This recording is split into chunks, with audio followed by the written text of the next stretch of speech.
Another way of looking at the NSA scandal, after 4.5 years of Obama in charge, note to self, sitcom idea, the groups who have been benefiting from terrorism, namely the mainstream media, security defense industry, and terrorists, can't keep quite as many Americans quite as hysterical as they used to. The fear is wearing off. People are waking up. They're saying what happened, and they're blaming the black guy for what we let happen to our country since 9/11. You know, I want to say a couple of things about, I think it was Chris Bowers, had a great post at Daily Kos. And he makes the point that a simple change in wording shows why you should ignore polls on the NSA leak. So Chris Bowers highlights two questions from the June 9th CBS poll on the NSA surveillance program.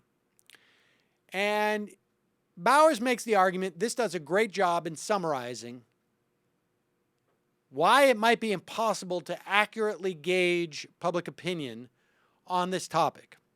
Question 1, in order to reduce the threat of terrorism, do you approve or disapprove of federal government agencies collecting phone records of ordinary Americans?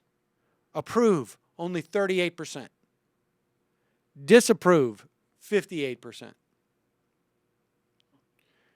When you ask the question this way, in order to reduce the threat of terrorism, do you approve or disapprove of federal government agencies collecting phone records of Americans that the government suspects of terrorist activity? Approve, 75%. Disapprove, 20%.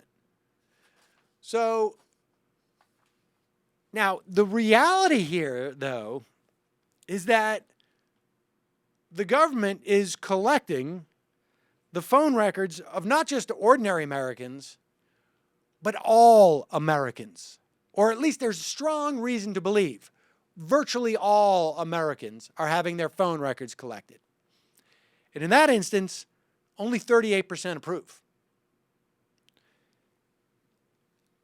I frankly am surprised that it's only 75% approve when you say Americans that the government suspects of terrorist activity. Because if you can get a warrant, I think most people are okay with that. The problem is that the American government has an expansive definition of just who terrorists are.